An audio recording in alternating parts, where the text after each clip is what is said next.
గ్రామ పాలనా అధికారులకి సంబంధించి జీపీఓకి ఎగ్జామ్ జరిగింది నిన్న. అయితే ఈ ఎగ్జామ్ అనేది పాత ఉద్యోగులను తిరిగి నియమించుకునేందుకు నిర్వహించినటువంటి ఎగ్జామ్. సో ఈ ఎగ్జామ్కి సంబంధించినటువంటి అప్డేట్స్ని ఈ వీడియో ద్వారా క్లియర్గా మనం డిస్కస్ చేద్దాం. క్వశ్చన్ పేపర్ని కూడా నేను మీకు చూపెడతాను. సో వీడియోని లైక్ చేసి మీ మిత్రులకి షేర్ చేయండి. మళ్ళీ చెప్తా ఉన్నాం, జీపీఓ నోటిఫికేషన్ ఉంటుంది, మీరు ఇప్పటి నుంచే ప్రిపరేషన్లో ఉండండి. ఈ పేపర్ ఆధారంగా మనం ఏం ప్రిపేర్ అవ్వాలి, ఎలా ప్రిపేర్ అవ్వాలి అనేటువంటి అంశాలలో ప్రాథమికంగా ఇక్కడ నుంచి మనం నాలెడ్జ్ని పొందవచ్చు. సో ఇలాంటి అన్ని అంశాలను కూడా ఈ వీడియో ద్వారా డిస్కస్ చేద్దాం. అయితే జీపీఓకి సంబంధించినటువంటి ఆన్లైన్ లైవ్ క్లాసెస్ని ఇప్పటికే ఐకాన్ ఇండియా ప్రారంభించింది. ఈ ఆన్లైన్ లైవ్ క్లాసెస్ని మీరు ఐకాన్ ఇండియా యాప్ ద్వారా పొందవచ్చు. సో ఈ కోర్సుని మీకు 1000 రూపాయలతో ప్రొవైడ్ చేయడం జరుగుతూ ఉంది. ఈ కోర్సు ద్వారా మీరు జీపీఓ ఎగ్జామ్ అయిపోయేంత వరకు కూడా క్లాసెస్ని, మెటీరియల్స్ని, ఎగ్జామ్స్ని పొందవచ్చు.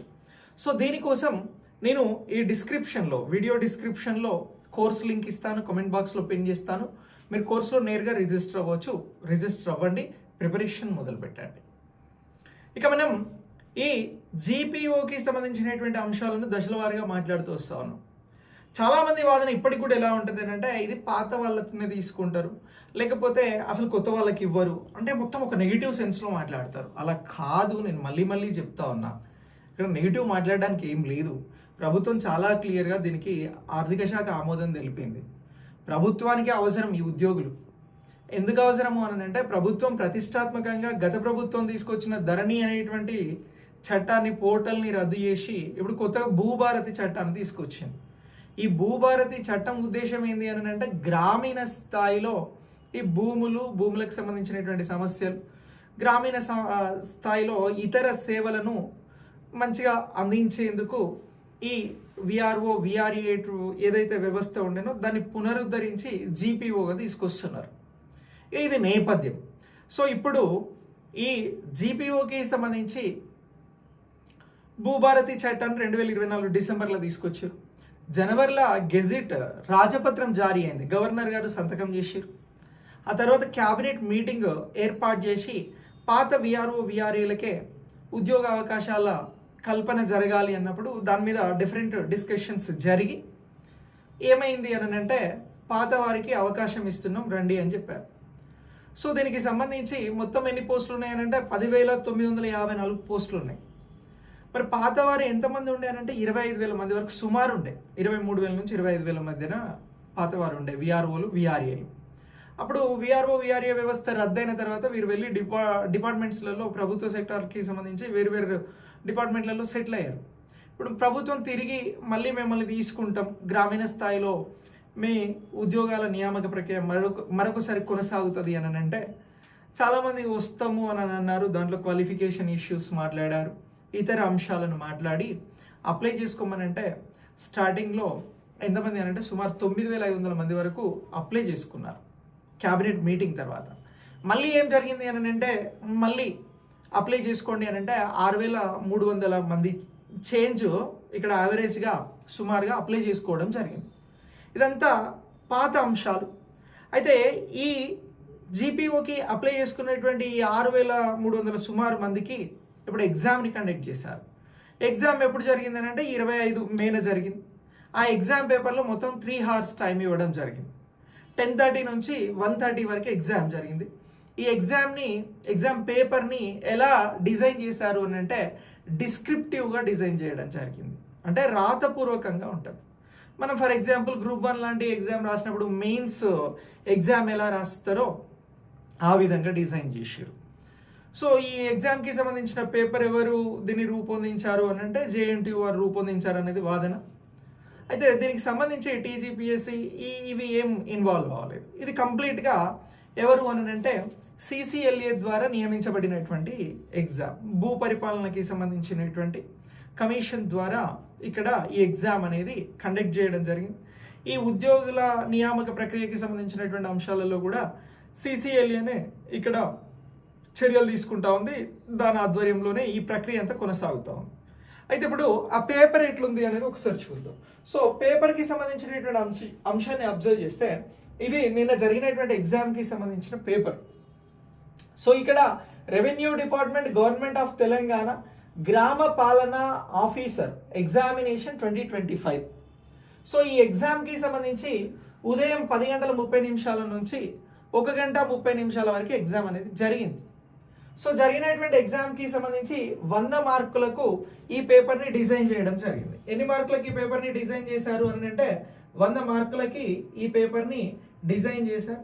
ఈ డిజైన్ చేసినటువంటి పేపర్కి సంబంధించి 100 మార్క్స్ అని అంటాను. ఈ 100 మార్క్స్కి సంబంధించి ఒక నోట్ని ఇచ్చారు. నోట్ ఏమని ఇచ్చారు అని అంటే answer all 5 questions, each question carries equal marks అని చెప్పారు. ఇక్కడ 5 క్వశ్చన్స్ ఉంటాయి, వీటికి సంబంధించి 5 క్వశ్చన్స్ ఆన్సర్ చేయాల్సి ఉంటుంది. Every question equal marks carry చేస్తుంది. అంటే ఒక క్వశ్చన్కి 20 మార్కులు ఈ డిస్క్రిప్టివ్కి సంబంధించి. మొత్తం 10 క్వశ్చన్లు ఇచ్చినారు, కానీ దీనికి సంబంధించి ఇక్కడ 5 క్వశ్చన్లు రాయాల్సి ఉంటుంది. సో ఇక్కడ ఈ క్వశ్చన్స్కి సంబంధించి వీటికి సంబంధించి ఇక్కడ 20 మార్కుల చొప్పున ఈ పేపర్ని ఇచ్చారు. ఇక answer should be written in Telugu question 1, 2, 3కి సంబంధించి. ఎవ్రీ క్వశ్చన్లో మళ్ళీ 2 క్వశ్చన్స్ ఉంటాయి. 2 ఆప్షన్స్ ఇచ్చి క్వశ్చన్స్ని డిజైన్ చేసినారు. సో ఇక నెక్స్ట్ దీనికి సంబంధించి answer should be written in English only 4 or 5. ఇక్కడ 4 or 5కి సంబంధించినటువంటి క్వశ్చన్స్ ఏవైతే ఉన్నాయో వాటి ఆన్సర్స్ని ఇంగ్లీష్లో రాయాలి అని చెప్పారు. సో ఇలా ఈ క్వాలిఫికేషన్ మార్క్స్ ఎన్ని అని అంటే ఎస్సీ ఎస్టీలు ఎవరైతే ఉన్నారో వారికి 30% మార్కులు వస్తే సరిపోతుంది అని చెప్పారు. ఎంత అని చెప్పారు? ఎస్సీ ఎస్టీలకి సంబంధించి ఇక్కడ 30% మార్కులు రావాలి అని చెప్పారు. ఇక మిగతా కేటగిరీ వారు ఎవరైనా ఉంటే అదర్ కేటగిరీస్కి సంబంధించి ఇక్కడ ఎంత అని అంటే 35% మార్కులను పొందాల్సి ఉంటుంది ఈ ఎగ్జామినేషన్కి సంబంధించి అని అన్నారు. అయితే ఇక్కడ 5 క్వశ్చన్లు ఇచ్చారు, కానీ ఎవ్రీ క్వశ్చన్కి సంబంధించి మళ్ళీ 2 అందులో రెండింటిని అడగడం జరిగింది. సో ఇలా ఈ పాయింట్ ఆఫ్ వ్యూలో ఎవ్రీ క్వశ్చన్కి 20 మార్కులు. ఇలా ఏబి ప్రకారం చూస్తే 10 మార్కుల చొప్పున ఈ క్వశ్చన్ పేపర్ని డిజైన్ చేశారు అని అనుకోవచ్చు ఎవ్రీ క్వశ్చన్కి సంబంధించి. కానీ ఉన్నాయి 5, అందులో మళ్ళీ 2 అడగడం జరిగింది అట్లా. సో 20 మార్కులే. ఒక్కొక్క దాని ఆప్షనల్గా చూస్తే 10 మార్క్స్. ఇది పక్కన పెడదాం ఇక. సో ఇక్కడ ఇచ్చినటువంటి ఇవి ప్రాథమిక అంశాలు ఈ ఎగ్జామ్కి సంబంధించి. ఈ ఎగ్జామ్ ఎవరు రాశారు అని అంటే పాత విఆర్ఓ విఆర్ఏలు ఎవరైతే ఎగ్జామ్ కోసం అప్లై చేసుకున్నారో వారే రాశారు. ఎంతమంది సుమారు అని అంటే 6,000 మంది చిల్లర ఇంతమంది ఎగ్జామ్ రాయడం జరిగింది. మొత్తం ఉన్నటువంటి పోస్టులు ఎన్ని అని అంటే 10,954.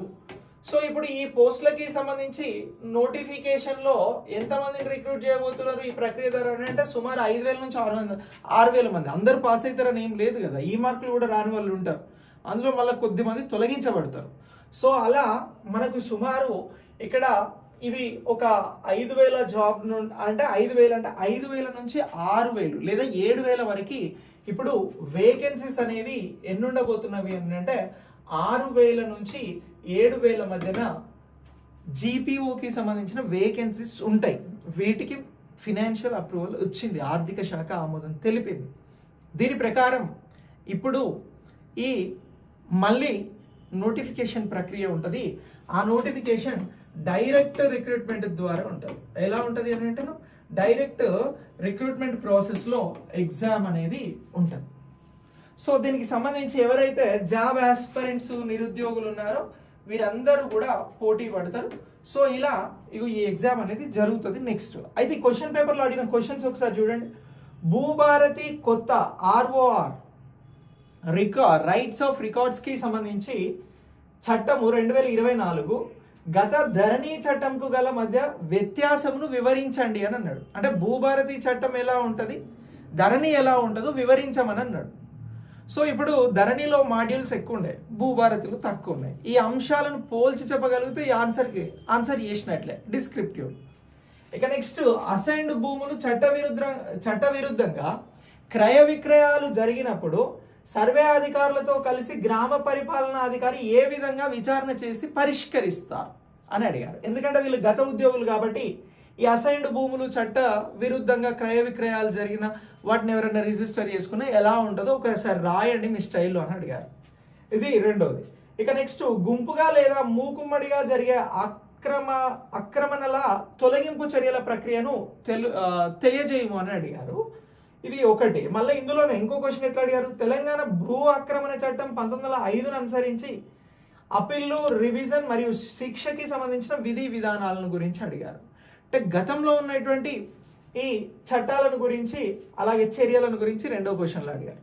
మూడో క్వశ్చన్లో తెలంగాణ ప్రభుత్వం జారీ చేస్తున్న నెక్స్ట్ చేస్తున్నటువంటి రేషన్ కార్డులు అలాగే వితంతు పెన్షన్స్, వృద్ధాప్య పెన్షన్స్ మంజూరుకి కావాల్సిన అర్హతలు ఏంటి? ఎవరికైనా పెన్షన్ రావాలన్నా, రేషన్ కార్డు రావాలన్నా ఏ అర్హతలు ఉంటే అప్లై చేసుకోవచ్చు అని క్వశ్చన్ అడిగినారు. ఇక నెక్స్ట్, ఎన్నికల సమయంలో ఎన్నికల అధికారుల పట్ల గ్రామ పరిపాలనా అధికారి పాటించాల్సిన ప్రోటోకాల్ విధులను వివరించండి అన్నారు. ఎన్నికలు జరుగుతాయి, ఈ ఎన్నికలకి సంబంధించి ప్రోటోకాల్ అధికారులు వస్తారు. ఎన్నికలకు సంబంధించి వాళ్ళ పట్ల ఈ గ్రామ పాలనా అధికారి ఏమేమి చర్యలు తీసుకోవాలనేది ఇక్కడ ఇవ్వడం జరిగింది. ఇక నెక్స్ట్ ఈ 3 క్వశ్చన్లు తెలుగులో రాయాలి. ఇక నెక్స్ట్ 2 ఇంగ్లీష్లో రాయాలి. క్వశ్చన్స్ కూడా ఇంగ్లీష్లోనే అడిగారు. ఏమని అడిగారు, what are the various certificates to be issued by the tahsildar and the role of GPO అని అన్నాడు. ఇప్పుడు సర్టిఫికేట్ జారీ చేసే క్రమంలో రెవెన్యూ అధికారిగా ఉండేటువంటి ఎంఆర్ఓకి కానీ, తహసీల్దార్ కానీ, జీపీఓ కానీ ఉండేటువంటి అధికారాలు ఏంటి అని అడిగారు. What is a disaster, explain the role of GPO in its management అని అన్నాడు. గ్రామీణ ప్రాంతాలలో వర్షాలు కానీ అకాలంగా ఏదైనా సంభవించినప్పుడు, డిజాస్టర్స్ వచ్చినప్పుడు దాంట్లో ఎలాంటి చర్యలు ఉంటాయో ఒక క్వశ్చన్ అడిగినారు. ఇక next, explain the role of officials of respective inter department at village level and its functions relating to land matters. So ఇక్కడ ల్యాండ్ మ్యాటర్స్కి రిలేటెడ్గా రెవెన్యూకి సంబంధించినటువంటి అఫీషియల్స్కి సంబంధించిన అంశాలలో విలేజ్ లెవెల్కి సంబంధించి గ్రామీణ స్థాయిలో ఉండేటువంటి ఫంక్షన్స్ గురించి అడగడం జరిగింది. ఇక next, how do you react in attending other duties being entrusted by the government chief commissioner of land administration, collector, revenue divisional officers beyond regular office hours అని చెప్పేసి ఉన్నతాధికారులకి రిలేటెడ్గా ఉన్నటువంటి అంశాలలో అటెండెన్స్కి సంబంధించి, డ్యూటీస్కి సంబంధించినటువంటి అంశాలను క్వశ్చన్గా అడగడం జరిగింది. ఇవి ఇక్కడ ఇచ్చినటువంటి క్వశ్చన్స్. వీటిని బేస్ చేసుకొని ఎగ్జామ్ రాశారు. ఎగ్జామ్ రాసిన అభ్యర్థులు ఇక్కడ కోరినటువంటి విధంగా మార్క్స్ వస్తే సెలెక్ట్ అవుతారు. రాకపోతే ఆ పోస్టులు వేకెన్సీస్ ఉంటాయి, అవన్నీ కూడా మళ్ళీ కొత్త నోటిఫికేషన్ ద్వారా డైరెక్ట్ రిక్రూట్ చేయాలి ఎగ్జామ్ను పెట్టి. సో ఇలా ఎగ్జామ్ అనేది త్వరలో ఈ జీపీఓకి సంబంధించి జరుగుతుంది. ఇప్పుడు యాక్ట్ కూడా మొత్తం భూభారతి యాక్ట్ రాష్ట్రం అంతటా పైలట్ ప్రాజెక్ట్ నడుస్తూ ఉంది. సో ఇంకా మొత్తం ఇంప్లిమెంట్ అవుతలేదు. మొత్తం ఇంప్లిమెంట్ అయ్యేటప్పటికి భూభారతి చట్టాన్ని సమర్థవంతంగా అమలు చేయాలంటే ప్రభుత్వానికి జీపీఓలు కావాలి. సో ఈ జీపీఓ నోటిఫికేషన్ అనేది ఉంటుంది. ప్రిపేర్ అవ్వండి. మీరు ఎలాంటి అశ్రద్ధ చూపకండి, ఇప్పటి నుంచే చదువుకోండి. ఇదేమో పాత వాళ్ళది కాబట్టి డిస్క్రిప్టివ్ టైప్లో ఇచ్చిర్రు ఎగ్జామ్. సో ఇప్పుడు టీజీపీఎస్సీ ద్వారా పెట్టే ఎగ్జామ్ ఎలా ఉంటుంది అని అంటే మల్టిపుల్ చాయిస్ క్వశ్చన్స్ మెథడ్లోనే ఉంటుంది. దాదాపు ప్రీవియస్ ఎగ్జామ్స్ ఎలా అయితే మనకి స్టాండర్డ్గా క్వశ్చన్ ఫ్రేమింగ్స్ కానీ ఇన్డెప్త్ సబ్జెక్ట్ తోటి ఉంటుందో అదే విధంగా ఎగ్జామ్ని కండక్ట్ చేస్తారు. అదే విధంగా మీరు ప్రిపేర్ అవ్వాల్సి ఉంటుంది. సో దీనికోసం మీరు ప్రిపేర్ అవ్వండి. మీకు ఆన్లైన్ క్లాసెస్ కావాలన్నా, ఆఫ్లైన్ క్లాసెస్ కావాలన్నా మమ్మల్ని అప్రోచ్ అవ్వండి.